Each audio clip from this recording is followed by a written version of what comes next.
in leadership roles, people that work in assisted living facilities, people that are in the nursing homes, people that are in charge of their companies or the marketing people for their companies, people that can help to spread the word about it. And I have to tell you, this is not an ordinary technique. It's a very powerful technique. And I have done a lot of training in different areas of my life that are very off the beaten path types of techniques. Have you ever heard of the journey? There's another technique called the journey, which is, they're all mind-body healing techniques. So, you know, people go to coaches, they go to therapists, they sit down for 45 minutes, they have a conversation, they work on an issue, they go home. You can be in therapy for decades working on your mother and not really ever quite get to getting it better. Havening and some of the other techniques that I've been trained in as a journey practitioner as well, they work to change your brain, and they work very quickly. So I had one hoarding paper clutter session. Now granted, I worked on that issue in other places with talk therapy, but it was that havening session that turned it all around and got me to now be able to not feel like, oh my God, if I throw that out, I might need it. Now I know if a 20 years old piece of paper with phone numbers, half those people are dead at this point, probably. They don't work most likely where they work then, and they won't remember them anyway. Throw out the paper. I have now gotten rid of literally hordes of paper. I have cleaned out file cabinets, because what the havening did for me was it allowed me to let go of that terror of, whoa, what if I need it? I can't get rid of this. And it was a life-changing event for me.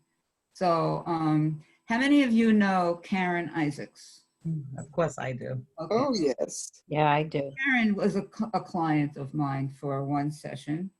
When I did a training to become certified in this, I had case studies. So a number of people in the geriatrics field, colleagues of mine, did sessions. And so she wrote a testimonial for me, and I have her permission to share this. I don't know if you're familiar, she's a co-chair now on the SunQ meeting, Senior Umbrella Network of Queens.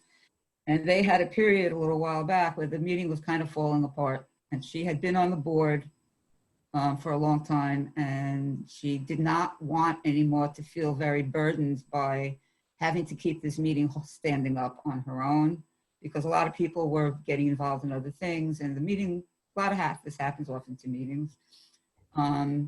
But she wanted to let it go, but she didn't want to let it go because she was very attached and loved this meeting and wanted to continue doing all the great work for it. But she needed more support from people. So she felt guilty about it, without letting it go. She felt angry that it was in this position. She felt very sad and upset, but she had other priorities too. She needed help to do this, and she was all freaked out about it. We did one havening session, and the result was that she got very clear about her emotions and her needs and her desires. And she decided in that session that if she could get someone to co-chair with her, she'd be willing to put X amount of time into doing the chair position. And also knowing she'd be able to delegate some of that stuff to other people. And that's what she wound up doing. And SunQ is now up and running again. And she has another co-chair, and the meetings are going on. And I walked into a meeting one day where she was talking about me having done this for her. And I literally walked in the room and she's going like this. And I'm like, and you'll see what I'm talking about in a moment. She was doing the havening motions. So there's another really good example of how this can help you very, very quickly. So let me tell you a little bit more about it. Okay, so we all know that the impact of coronavirus, is impacting mental health a lot for a lot of people, especially people that are working in the healthcare field, as you know. And you guys may not be nurses or doctors with patients directly, but you are in the healthcare field and dealing with a lot of the stress that comes along with a lot of this anyway. And anyway, you have other issues in your life, we all do. So havening can help with the current moment issues around what's going on. And for some people, it's become very traumatic. I've had a lot of issues around this. People are losing jobs, their salaries. You've probably gotten a zillion of the other cartoons that are being run around on the internet now about people homeschooling their children and they want to kill them all because they're not, want to kill their kids. And so for some people, it's become very traumatic, and people are drinking more, they're drugging more, they're eating more, they're depressed, they're angry, they're anxious. They've got, and this is going to turn into PTSD for some people. It's going to, people that have addictions that are in recovery are really struggling. They can't go to their AA meetings anymore. They're in isolation. A lot of people are in a lot of very vulnerable, dangerous places emotionally right now. And then, you know, you have your own issues with life and work and your job and your boss and your husband or your wife and your kids and whatever other issues that people struggle with. So havening sessions can help for any of the kinds of things you would go to, like I said, a coach or a therapist for. And it works for most things, okay? And if it does, so for example, I had a client who did a session on emotional eating. And for about a month afterwards, she cut out all the sugar, and it didn't even faze her. It was almost like it just disappeared. But about a month after that, she put a little bit of sugar in her mouth. She went right back to her old habits because the physical thing in her body triggered all the cravings. So sometimes with addictive types of issues, you have to have more than one session, 2 or 3, you might have a series of them. Some issues you can knock out like that. I have a friend who I did a session with who was very anxious about an upcoming medical procedure she needed to have done. And the havening calmed her down so that she was able to go to it without being a crazy person like she had in the past when she had that done. I have another client who had a bunch of car accidents. It was always rear-ended from the back. When you would drive with this person, he was like this with the steering wheel, and he was like, "Oh my God, oh, they're getting too close to me." I couldn't stand being in the car with this person when he was driving. And we did one havening session, and it calmed him down, and people would then say to him, "I don't know what you did to him, Susan, but he's not crazy in the car anymore like that." So there's a lot of powerful things that can be done with this. So let me just read you physiologically paragraph on what it is, okay? So havening techniques are a powerful, often fast-acting mind-body healing method that can be used to alleviate the consequences, whether they may be physical or psychological, or of traumatic or stressful events that get encoded in the brain. So if you have something bad that happens to you, your brain registers it. And as a result, you wind up, let's say, with anxiety or anger or sadness, whatever it is. And if you don't deal effectively with those emotions, something else down the road, if something similar happens to you, it triggers all the angst from the original offending situation that's encoded in the brain, okay? So this is a psychosensory technique, which I'll explain more in a moment. So it uses sensory input. So in this case, it's touch, all right, to change your thoughts, your mood, your behavior.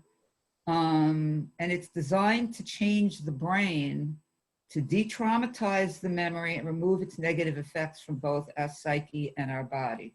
So what it does is it puts you into a very calm state. And the touch, which I'm going to demonstrate, we're going to do together, is something that makes you very relaxed, almost like in a meditative state. And it creates a delta brain waves. You know, when you go to sleep and you're in your very deep sleep, that's a delta brain wave. So you're in a very open, very relaxed state. And it's in that state that the havening sessions are done. Okay, so, okay, so what can you do with this? So what happens essentially is when you're doing the touch, it breaks the connection in your brain from the event that was negative, or it could be an ongoing issue in your life. It could be a marriage that you're in that you're having a lot of trouble with. That's ongoing, for example, okay? But what it does is it breaks the connection in here between the event or the ongoing situation and your negative, hyped up, stressed out reaction to it.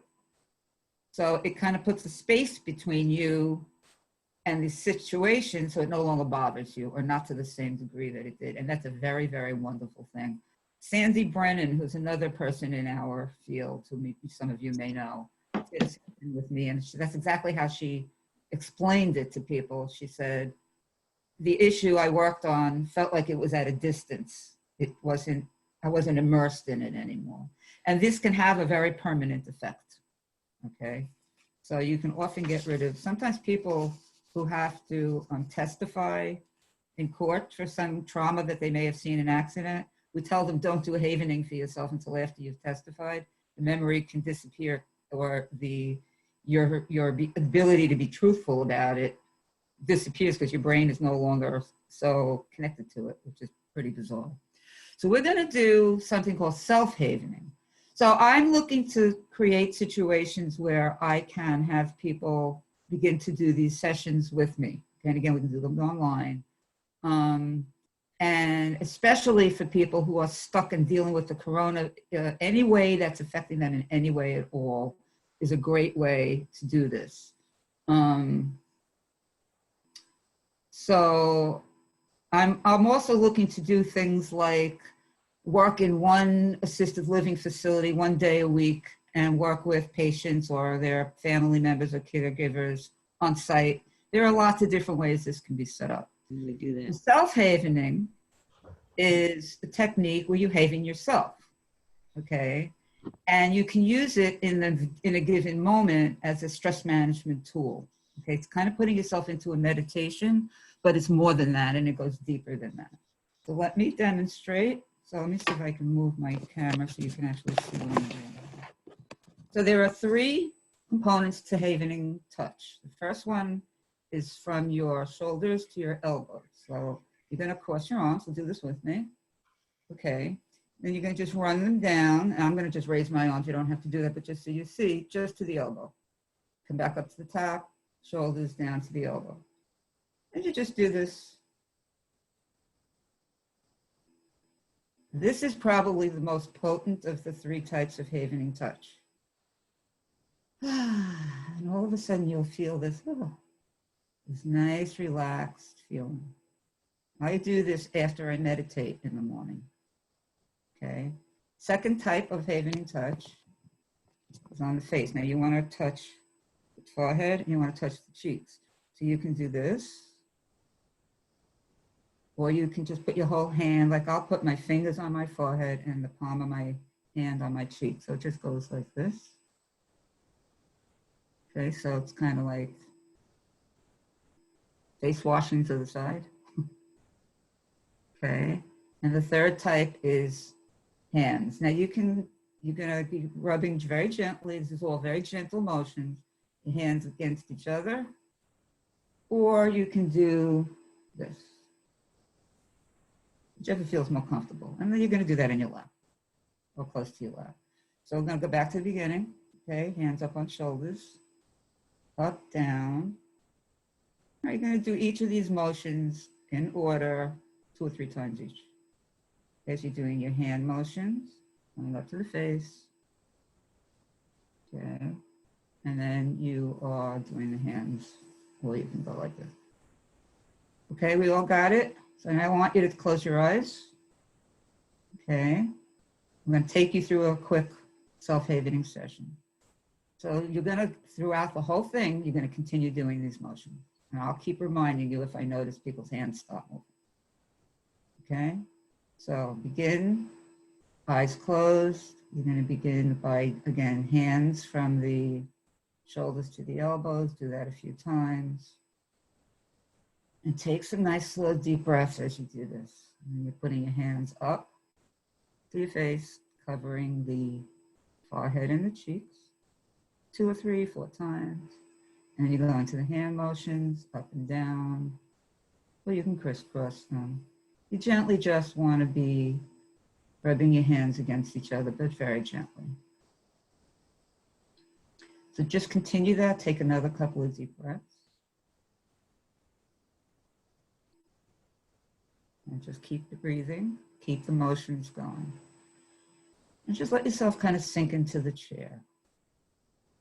Okay, and I want you to now bring into your mind something about coronavirus times, or it could be about something else that's on your mind. Or it could be maybe something you're struggling to do that you can't seem to get done. Something you're having a little trouble with. Don't make it a big major thing because we can't handle people getting very emotional on the call, but it could be just some general feelings. Maybe you're a little lonely or you're frustrated, you can't get out, or money is an issue, but there are things you can do for more money. You just haven't taken the steps yet. I want you to bring to mind that scenario. Okay. And I want you to just see it in your mind, see it, what it might look like.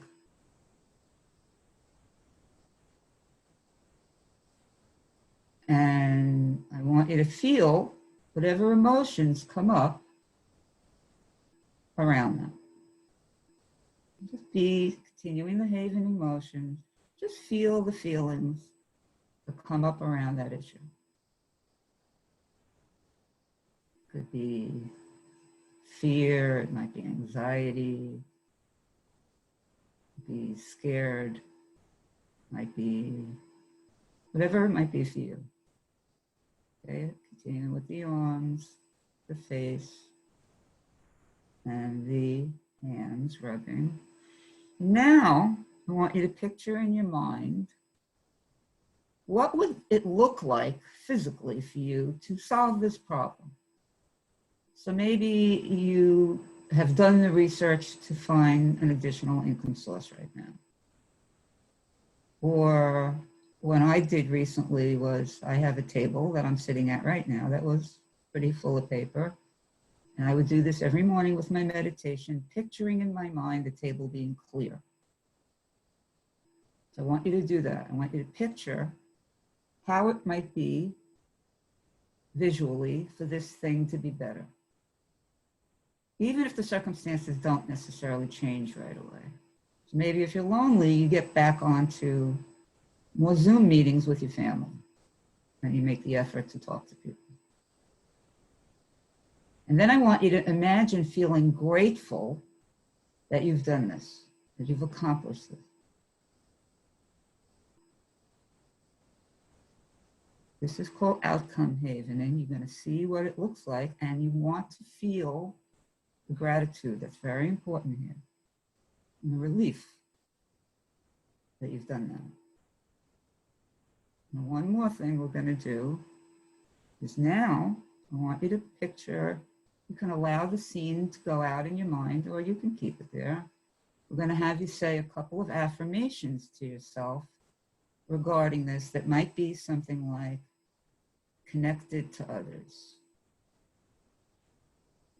Table is clean. Money is starting to come in from a secondary income. I am motivated to do this. Happy that I am able to. You pick any other phrases that would make you feel. And another one would be, I'm able to get over any fears as they come up in the moment while I do this thing I'm doing, and I'm able to move forward anyway. So I'm able to get through obstacles that come up, and those obstacles might be emotional ones, which could require a full havening session, but maybe not. Maybe just saying that to yourself will do it. Okay, so just now do that for another 10 seconds or so.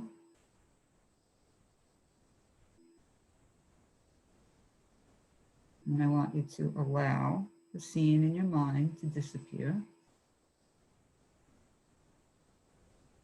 And you can take your arms, give yourself a big hug, because that's what this feels like when you're doing this to your arms. Take a deep breath and open your eyes and come back into the room.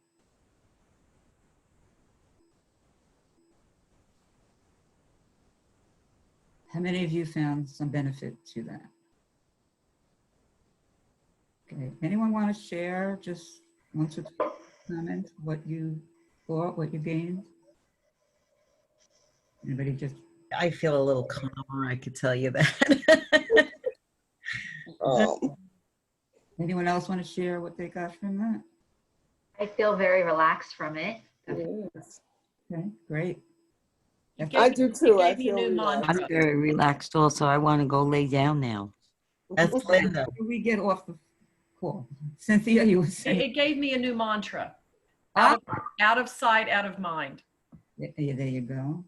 Well, that could be good or not good, depending if you're a paper person, out of sight, out. Well, no, actually, what I meant to say was sometimes stuff gets so piled up, it becomes part of the furniture. It's out of your mind, but it's still in sight. So that's good for you. I'm glad you found one. And Is it okay with everyone that this has been recorded and that I should put it on the website? Is that okay with everyone? that's an interesting. Oh, I think I'm okay with that. Are any of you in objection? Did anyone object? I'm okay. I just, I wish I had makeup on. I know. I had to I wish I blew my hair out. Come on. There you go. You'd be the only one. Can I ask a question? Of course. You mentioned that you want to be helping people in assisted living. I work in the assisted livings with the doctors to treat those patients, and a lot of them are dementia patients. Good question. Are they difficult? Are you able to? It's difficult to do this with. My sister has dementia, and I did one with her, and she's Okay. fairly lucid. It depends on the degree of dementia. Okay. And with that, to do a full-blown havening session, I would say that's probably not going to be so good if it's more advanced dementia. But you can still do this. And you can still take them through that. And another thing you can do is you can do it for them. So when I'm with a person in person, I'm doing havening on them. So I'm rubbing on your arms, I'm rubbing on your face, and I'm doing this to your hands. So, but the person has the option of doing that even in person. They can still self-haven if they don't want to be touched. Now with the whole thing with face, we don't want to go near anybody's face. Right. So we do a lot of hand washing before we do these sessions. But yes, but it can also be taught to family members who can do it with their parents, for example. Okay. So there are a lot of ways, I could do, Annette had suggested somewhere, I can even come in and teach groups of people in where you work. Or Okay. your personal life, your church, or your whatever type of faith place that you belong to. It could be anything. You can have a little party. Sorry. So yes, so there are different ways to do this, and yes, that's a very good question. But I think even if you can get people with dementia to just simply take some deep breaths and just do this, or you do it, it will calm them down because it's going to put their brain into a delta brainwave pattern, really because of the touch. Okay. Thank you very much.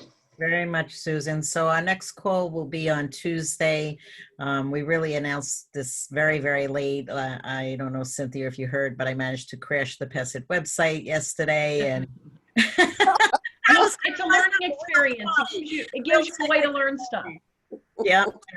So we'll start announcing, right away for the Tuesday call, and I'm sure we'll get quite a number more people. It was kind of last minute, but I'm glad we were able to have a small session because you get to know everybody a little better.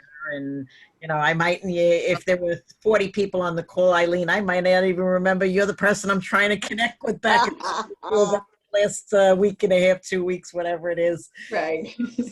I think Corona has sent us on tilt. May I just make one last something I forgot to say? I wanted to let you know, this is not a free service. This is my livelihood. Right. But I'm using up until the end of April 2019 fees for this. Okay. I will discuss with you privately when we get to that point. Right. So thank you, Susan, for doing this for us today. We do appreciate it. I appreciate all of you. I hope everybody stays well, safe. God bless your families, and hopefully we'll all make it back on this call on Tuesday, and we'll have some more people and some more resources. And I definitely need to know, Eileen, how I can possibly help that lady with her legs ulcerated. So I need to get somebody over there. And she is homebound, cannot go out at all. Right, she can't go out. fact, I just had an attorney, I just became her healthcare proxy, and an attorney signed himself up as the power of attorney Okay. for her because she just can't get out of the house. She has a sister, and the sister now can't get out of the house either. So it's a nightmare. Okay. Yeah. I'll find out for you because some podiatrists still do homebound visits. So I'm going to try to find. She's looking more, and I do have a podiatrist that does homebound visits, but she was saying she wanted it to be an orthopedic person as opposed to a podiatrist. I thought podiatrist, but I'm not the doctor, so I wasn't quite sure. The aide wants it to be an orthopedic. No, the person herself, the patient, the client. All right. We'll talk more offline about it because that's Yeah. new to me. But okay. Okay. All right. Thank you. No Appreciate problem. Thank you for putting this together. it. Thank you, Annette. Yeah, thank you very much. It's so nice to meet everybody. Yes. Yes. Take care. All See right. you again on Tuesday. Yes. Okay. Bye. Bye-bye. I know. Thank you.